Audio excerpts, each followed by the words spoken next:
So earlier I was referencing this thing and I found it right now, what I was talking about. We are grounded in this moment within this space and time. Footnotes to the timeline of history. What is it that we want to do with this one last song?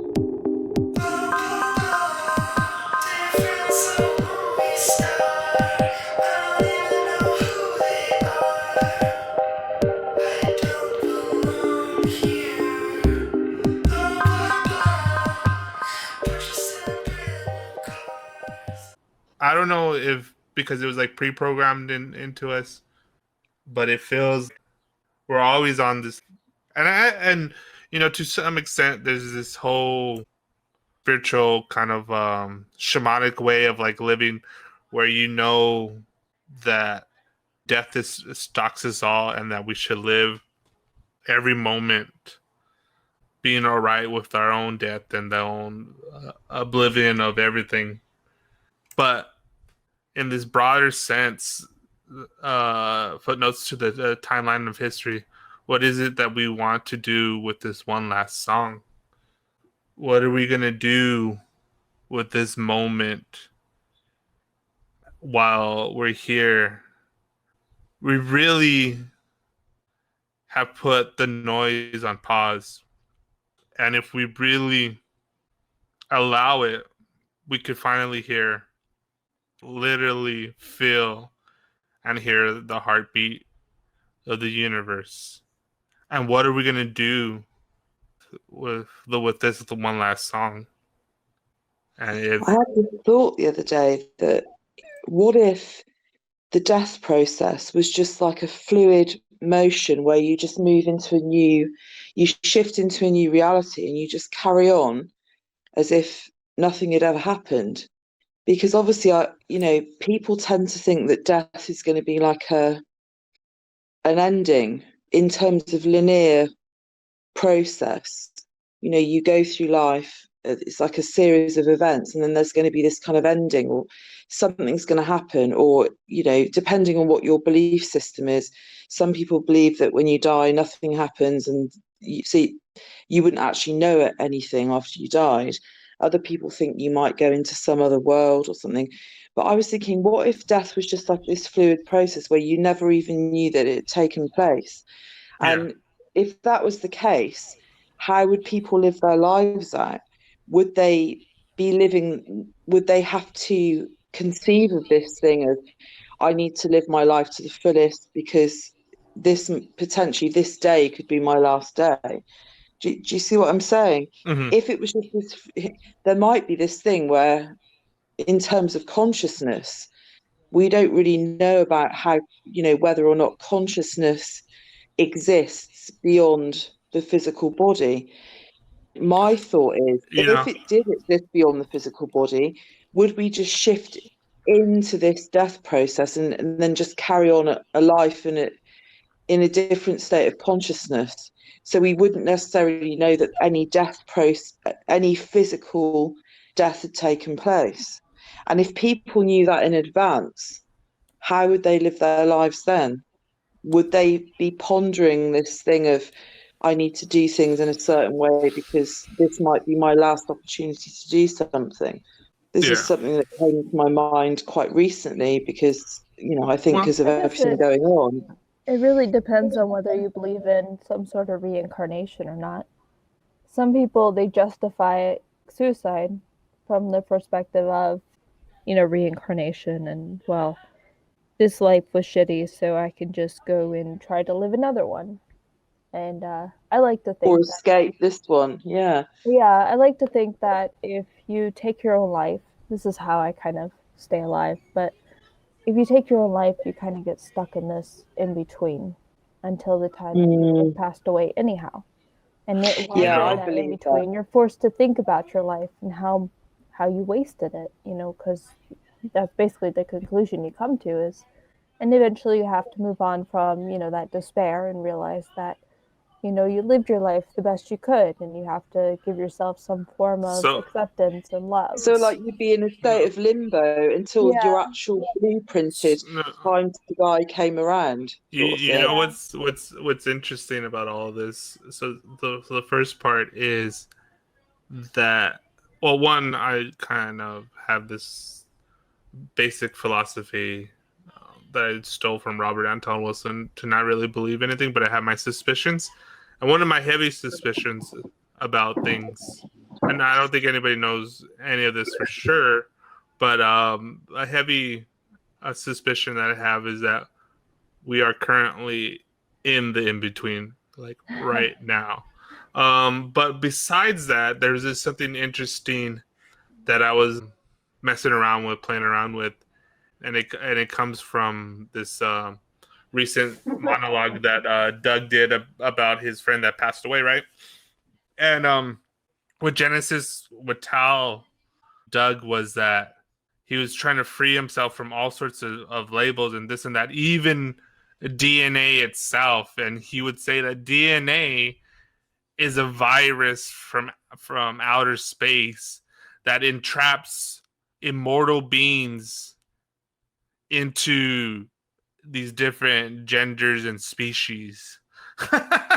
And this whole I've always liked the whole Hindu mythology, that there is just this whole infinite, or what I like from Allen Ginsberg, the whole thing about a beauty, like this eternal beauty. The main thing in the universe is nameless, but so I give it the name beauty, right?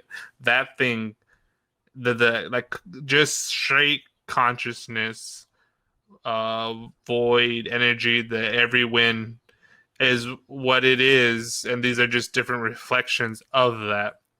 And that even going more towards the individual self and all my own weird explorations of this, this one time early on in my psychedelic career, I took a bunch of shrooms, right? And then, like, our friend threw this party and we were supposed to have the house to ourselves, and things get a little crazy and my friends kind of freak out and all this kind of stuff. But then later this party breaks out and we're coming down, and I'm kind of being a little bit more back to reality, and I'm still all shroomed out, but I'm not like a wild animal or anything anymore. And so I'm interacting with the people, and I'm just kind of like feeling all weird interacting with them.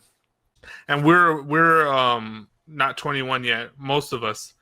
And I don't know why everybody was at this party, and this one guy was like, "Oh, does anybody know where we could get some alcohol?" And I just said it. I'm like, "Oh yeah, I could get alcohol. Don't worry about it. This and that."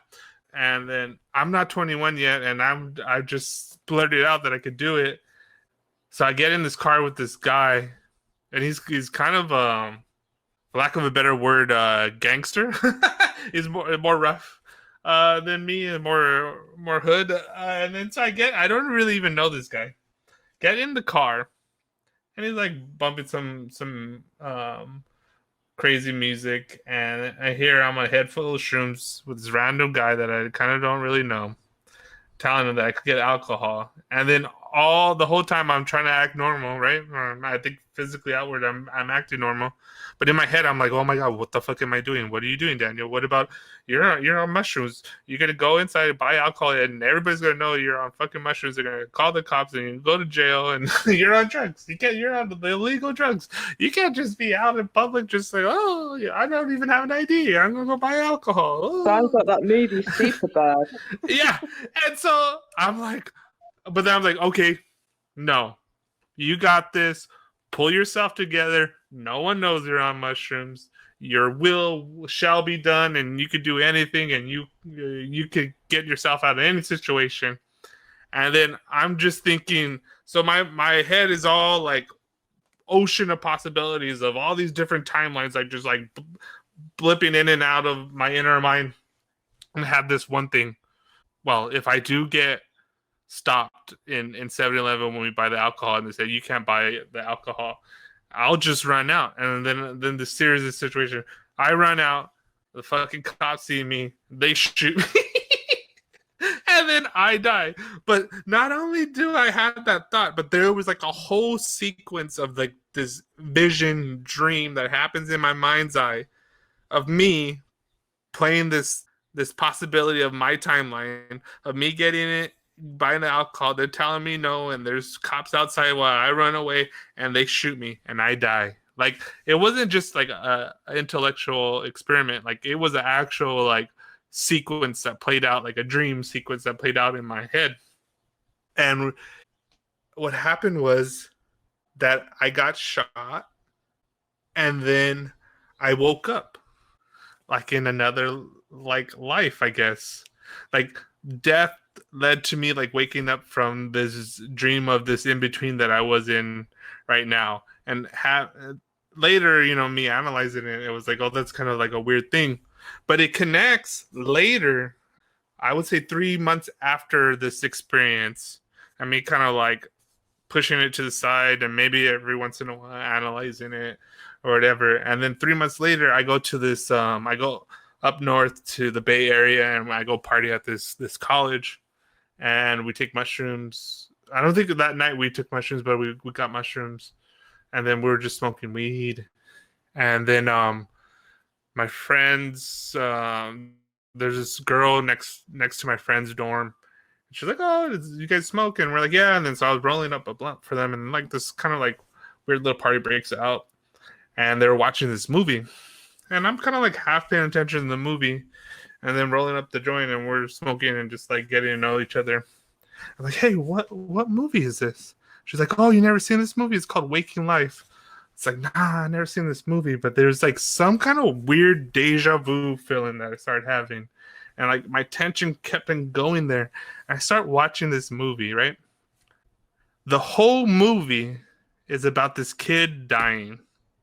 And him constantly waking up in a dream within a dream. And he doesn't realize that he actually died. Like, he thought it was a dream and he woke up from his dream and he's slowly, as he keeps waking up, a dream within a dream and having all these weird dream sequences, he's slowly losing the sense of himself until he finally like realizes that he actually died. Then he floats away into like the abyss or whatever. But at the same time, my heavy suspicion is that this version, this self, Daniel, that I refer to as Daniel, he's only of this body and in this moment, and everything accumulates into making this self that is Daniel. That dies, that gets obliterated. That does not pass go. That does not continue on. But the essence, literally, we know that energy doesn't get destroyed, only recombines. So the essence, our consciousness, our energy gets recombined into other things.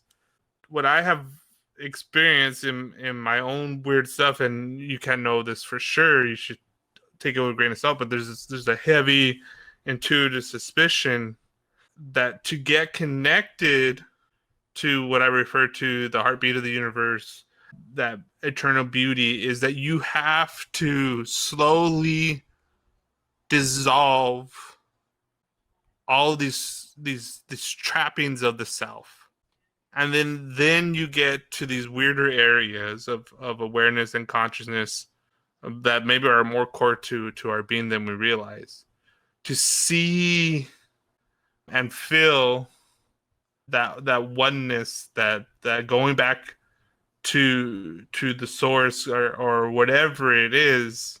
But the only path towards that is to deconstruct the self, deconstruct all of these trappings in this in between that we have built around us to keep us tethered to this moment, this brief little blip in this overall oneness of everything. And I mean, there's the whole like Tibetan Book of the Dead where they talk about the bardos and this and that, and it's like a whole process of like whether you consciously or subconsciously choose these different levels of the realms based on how much work you have done to dissolve the ego or the self. And then that depends, like, okay, do you want to go back to source? I mean, there's been many moments in my weird little experiments with my own awareness, perception, and consciousness where I've been presented with this experience of, okay, do you want to go back to the source? Do you want to go back to that light? And I'm still tethered to different things, like my loved ones, of still having this nagging feeling that I want to still do some stuff here and express stuff and experience a little bit more of the stuff. But that when you're in this real disembodied self, it's not in any real sense the Daniel the shell of this programming of the self Daniel that I carry around me to function in this everyday life, this waking life. But that other form is timeless, nameless, beyond the concepts and everything. That essence always remains and always is here, and that's my sneaking suspicion. But that there are probably multiple shells of selves that you can experience, but I think it's so hard, and I think it's just natural for the easement of things that you have, just like in a dream, you have a fading memory of that. And I think the more interesting thing is to be in any given experience, to be fully in a dream too, because it's real as you're actually experiencing, just like reality in your waking life is as real as you're experiencing it. And this moment of us talking is real as we experience it, even though later when we end this talk, it collapses and it no longer exists, even though it's still like this fading memory back there. I mean, to some extent, I don't even know if you guys are real. I know that I'm not real. To experience, like there's a series of multiple deaths we experience in life when we go from one way of being to another. So we finish one phase or one cycle and then go to another. Have you guys seen that movie, The Fountain? No. It's a pretty good. It's a pretty good movie. Check it out, The Fountain. But anyways, so the whole thing is about this scientist, and his wife has cancer, and he's doing research on cancer, and so he's like trying to save her, right? And there's a whole bunch of series of like flashbacks and visions that happen within this movie. It's not linear storytelling. It's all weird. So you kind of have to like piece it together. It's really all over the place. Yeah, you're really interesting. But the core of it, and one of the main tensions is he's trying to save his wife, right? And he's trying to cure cancer.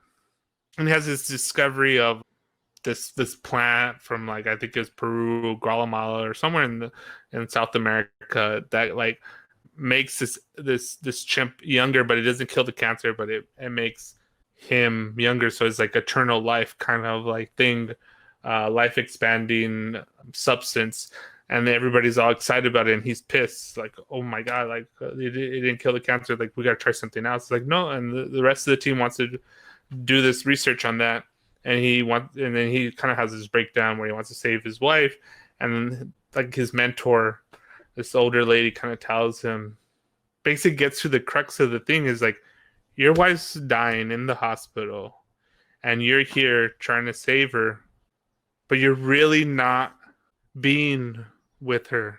This could be her last moments, and you don't want to accept the fact that she's gonna die, so you're hiding out in your work, but she's already kind of dying or dead to you because you're not using the time that you have being with her. There's like this one little message of like, you're doing all this to save her, but you're not, but she's right here still with you, and not living and experience her in that moment, in this moment that you still have with her, however fleeting it is. And it goes through this whole sequence of this timeless moment, the tree of life, and him kind of chasing her through multiple lives, through all of time, back when the conquistadors were in South America with the Mayans trying to chase down the tree of life. And there's different lives folded into his own life, and his search of the loss of his I guess his soulmate in quotes, breaks open this kind of like weird thing, But I think that's so interesting, which is so true to a lot of people, and even to us to various degrees, that we get so caught up on different things that we forget to actually experience our loved ones or whatever in that given moment. We're so caught up, oh, we need to do this or that that even though we're there with our loved ones, that sometimes we're not truly there experiencing them. And that's kind of all, kind of like, circling back to what we're talking about, is that all we have is this timeless moment. And that a lot of the stuff that our attention is pulled in all sorts of different ways, distracts us and keeps us away from what we really need to nourish our soul, to nourish our being, to become more all right in our skin, to be able to find the others and be open enough to create the weird. And maybe next week we could get into the whole thing about weird and it being this whole other different concept that opens it up to something strange and different, of like how we modernly use the word weird, to even the root word of weird, which is all dancing around the same thing that I'm talking about, Yeah. I'm so tired. Yeah, no. Only not as tired as Nikki. I'm all right, actually. Weirdly, I've been seeing all these posts of people going, "Oh, hope I'm not ill. I'm feeling a bit strange." I think a lot of it's psychological. People are. Yeah. There's this whole thing. People are being bombarded with information. I think a lot of illnesses are psychosomatic. But weirdly, and it's funny, I said to Dan earlier, when things get really weird, I function really well in weird scenarios. I always have done. So I'm like, strangely not. I'm okay, actually. I'm not too bad. In fact, what the time here now is, it's not too bad, actually. It's 1:10 in the morning, so it's not like we're not talking 3:00 in the morning or anything. Yeah, but I think also too, in a very grounded way, we need to be more aware of like our physical well-being, our mental well-being, our spiritual, cultural well-being. Yeah, I think we're more hyper aware of like, okay, I've been doing this even before this, but I'm even more heightened about it. Like, okay, now why do I feel tired? Is it because I've been up since 4:00 in the morning? Maybe that's probably why it is. So, I got enough sleep, and I do it do an inventory of myself. Like, did I make sure that I eat? Should I make sure I, like get more citrus in me or something? And just like kind of like, okay, we need to. That's one of these newer messages or ongoing theme that I get when I drink my mescaline tea, is like being within the body, and like, oh my God, am I? A lot of times I'm more in imaginarium, and I forget about being in my body. I'm like, oh, I could walk a little bit more, I could exercise a little bit more, I could chill on eating so much, or all other stuff. Of course, there's always more. Yeah, but we're living through some exceptional there's an exceptional thing going on here at the moment that is causing global stress, and I think that kind of affects everybody. That And That drains I think everybody's life force to some extent, is through. Like, we can't ignore the stress and the anxiety. Like, we gotta like fully feel it, and everybody kind of deals with it a different way, and hopefully you're dealing with it in a way that gets you past it. So if that means sometimes just vegging out and kind of comfort eating, or being distracted doing this, that, to an extent. Yeah. I mean, everybody has their own process to get themselves through it, and I think the saddest part is that some people maybe don't even realize it. We just gotta lean into Oblivion, just fucking annihilate everything. I think it's a good thing. I think I've seen a lot of positivity in people that, they're saying, oh, Yeah.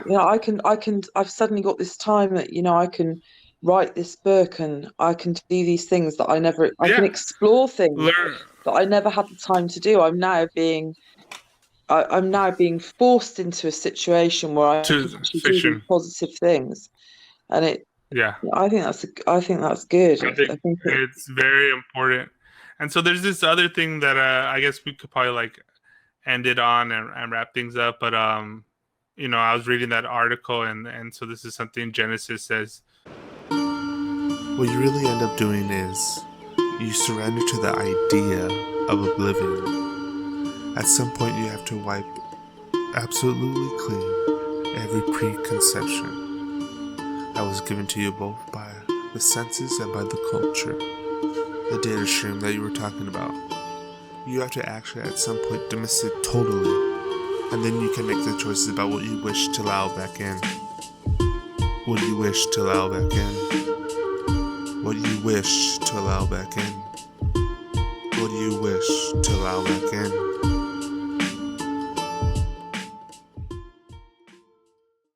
And I think this is the moment that we're in.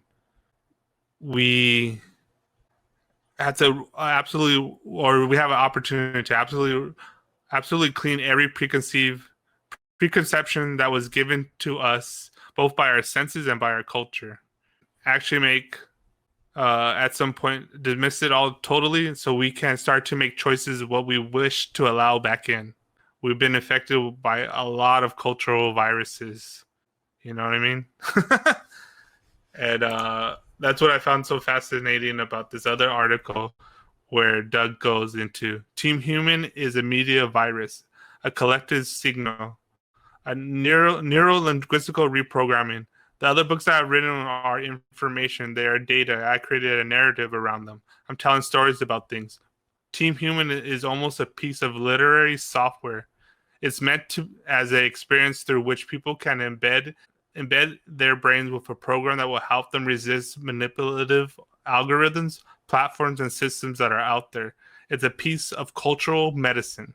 Not only do we need to worry about our physical health right now, but we need to worry about taking some cultural medicine and start to heal our soul and to get back into what it means to be fully us, all right in our own skin, and this time and in this moment.